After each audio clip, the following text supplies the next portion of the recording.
L'après-midi du vendredi 16 septembre 1988, dans la paroisse de Vicente López à Buenos Aires, en Argentine, j'ai été baptisé dans l'Église de Jésus-Christ des Saints des Derniers Jours. Allen Spanaos, un très bon ami à moi, m'a baptisé ce jour-là et je me suis senti heureux, plus léger et désireux d'en apprendre davantage. Aujourd'hui, je vais vous faire part de quelques leçons apprises au cours de mon chemin vers la conversion. Leçons qui, je l'espère, aideront peut-être ceux d'entre vous qui écoutent et ne sont pas membres de l'Église. Je prie pour que votre cœur soit touché par l'Esprit, comme l'a été le mien. Premièrement, rencontrez les missionnaires. Pour quelle raison une personne sans problème, sans besoin ou sans question particulière voudrait-elle rencontrer les missionnaires et suivre leurs leçons? Eh bien, dans mon cas, c'était l'amour que je portais à une fille, prénommée Renée. J'étais tombé amoureux d'elle et je voulais l'épouser. Elle était différente et suivait des principes bien différents de la plupart des autres jeunes filles que je connaissais. Je suis tombé amoureux d'elle et lui ai demandé de m'épouser, mais elle m'a dit non. J'étais désemparé. Je pensais que j'étais un bon parti. J'étais plutôt beau garçon, j'avais 24 ans, j'étais diplômé de l'université et j'avais un excellent travail. Elle m'a parlé de ses objectifs, de n'épouser que quelqu'un qui pourrait la conduire au temple et d'avoir une famille éternelle. Et elle a décliné mon offre. Je voulais poursuivre notre relation, alors j'ai accepté d'écouter les missionnaires. Est-ce une bonne raison de rencontrer les missionnaires? Pour moi, c'en était une. Lors de ma première rencontre avec les missionnaires, je n'ai pas compris grand-chose de ce qu'ils disaient. Et pour être franc avec vous, je ne leur ai pas accordé beaucoup d'attention. Mon cœur était fermé à toute nouvelle religion. Mon but était seulement de leur prouver qu'ils avaient tort et de gagner du temps pour convaincre Renée de m'épouser malgré tout. Aujourd'hui, mes enfants font et ont fait des missions. Et je comprends bien les sacrifices que font ces jeunes gens et ces jeunes filles pour enseigner l'évangile de Jésus-Christ. Je regrette de ne pas avoir prêté davantage attention aux enseignements de ces merveilleux missionnaires, frère Farrell et frère Highland. Voici ma première leçon pour vous, chers amis de l'Église. Une fois que vous rencontrerez les missionnaires, prenez-les au sérieux, s'il vous plaît. Ils sacrifient des années importantes de leur vie pour vous. Deuxièmement, se rendre à l'Église. La première fois que j'ai assisté aux réunions de l'Église, j'ai entendu beaucoup de mots qui ne voulaient rien dire. Qui étaient les abeilles? Qu'est-ce que c'était que la prêtrise d'Aaron? La société de secours? Si c'est la première fois que vous assistez à une réunion de l'Église et que vous vous sentez perdu à cause des choses que vous ne comprenez pas, ne vous inquiétez pas. J'étais perdu moi aussi. Mais je me souviens encore de mes impressions, de ces sentiments nouveaux de paix et de joie que j'ai éprouvés. Je ne le savais pas alors, mais le Saint-Esprit était en train de me chuchoter à l'oreille et dans le cœur que tout cela était vrai. Je vais formuler cette leçon en une phrase. Si vous vous sentez perdu, ne vous inquiétez pas. Souvenez-vous des sentiments que vous avez éprouvés, car ils viennent de Dieu. Troisièmement, lire le livre de Mormon. Au bout de plusieurs rencontres avec les missionnaires, je n'ai pas beaucoup progressé. Je pensais ne pas avoir reçu de confirmation de la véracité de l'Évangile. Un jour, Renée m'a demandé si je lisais le livre de Mormon. J'ai répondu non. J'écoutais les missionnaires. N'était-ce pas déjà suffisant? Les larmes aux yeux, Renée m'a assuré qu'elle savait que le livre de Mormon était vrai. Elle m'a expliqué que si moi aussi je voulais en avoir la certitude, il n'y avait qu'un seul moyen, et c'était, vous l'aurez deviné, de le lire, puis de demander. Lisez, méditez dans votre cœur, et demandez à Dieu le Père éternel, au nom du Christ, d'un cœur sincère, avec une intention réelle, ayant foi au Christ, si le livre de Mormon est vrai, et si c'est la véritable Église.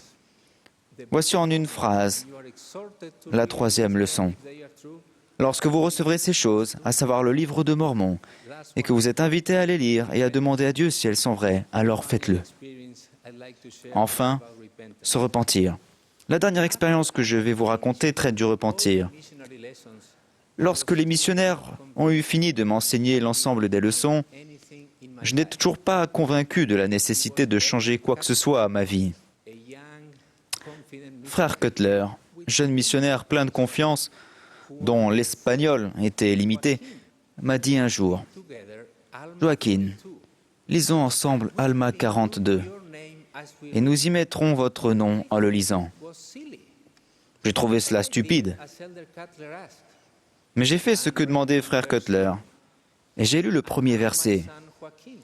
Et maintenant, mon fils Joaquin, je vois qu'il y a encore quelque chose qui te préoccupe l'esprit, que tu ne peux pas comprendre. Oh, le livre me parlait à moi. Puis nous avons lu le deuxième verset. Or voici mon fils Joaquin, je vais te l'expliquer. Et la description de la création et de la chute d'Adam qui suit. Puis au quatrième verset, et ainsi nous voyons qu'il y eut un temps accordé à Joaquin pour se repentir. Nous avons poursuivi la lecture, lentement, verset après verset, jusqu'à arriver aux 3 derniers. C'est alors que j'ai été frappé par une grande force. Le livre me parlait directement et je me suis mis à pleurer, tandis que je lisais. Et maintenant, mon fils Joaquin, je désire que tu ne laisses plus ces choses-là te troubler et que tu ne te laisses troubler que par tes péchés, de ce trouble qui t'abaissera au repentir. Je comprends aujourd'hui que j'avais espéré recevoir des révélations sans en payer le prix. Jusqu'alors, je n'avais jamais véritablement parlé à Dieu. Et l'idée de m'adresser à quelqu'un qui n'était pas présent me semblait insensée. Il me fallait m'humilier et faire ce qui m'était demandé, quand bien même, dans mon esprit mondain, cela paraissait stupide. Ce jour-là, j'ai ouvert mon cœur à l'esprit. J'ai eu le désir de me repentir et de me faire baptiser. Au préalable, je voyais le repentir comme quelque chose de négatif, associé au péché et à la mauvaise conduite. Mais tout d'un coup, je l'ai envisagé sous un autre jour, comme quelque chose de positif qui préparait la voie vers la progression et le bonheur. Frère Cutler est présent dans cette salle aujourd'hui et je tiens à le remercier de m'avoir ouvert les yeux. Toutes les décisions que j'ai prises dans ma vie par la suite ont été influencées par ce moment où je me suis humilié, où j'ai prié pour obtenir le pardon et où l'expiation réalisée par Jésus-Christ pour moi a pris place dans ma vie. Voici donc ma dernière leçon en une phrase. Faites l'expérience du repentir. Rien ne vous rapprochera autant du Seigneur Jésus-Christ que le désir de changer.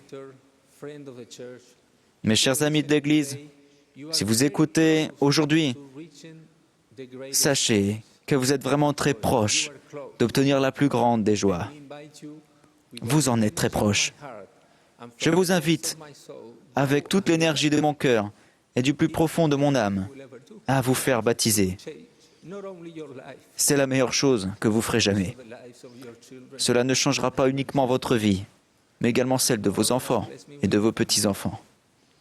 Le Seigneur m'a accordé la bénédiction d'avoir une famille. J'ai épousé René. Nous avons 4 magnifiques enfants. Et grâce à mon baptême, je peux, tout comme le prophète Léhi dans les temps anciens, les inviter à manger du fruit de l'arbre de vie, qui n'est autre que l'amour de Dieu. Je peux les aider à aller au Christ. Souvenez-vous de mes expériences et prenez très au sérieux les missionnaires. Allez à l'église et souvenez-vous de vos sentiments spirituels. Lisez le livre de Mormon et demandez au Seigneur s'il est vrai. Et faites l'expérience du repentir et du baptême. Je vous témoigne que si vous payez le prix de la révélation, que vous vous humiliez, lisez, priez et vous repentez, les cieux s'ouvriront et vous saurez, tout comme je le sais, que Jésus est le Christ, qu'il est mon Sauveur et le vôtre. Au nom de Jésus-Christ. Amen.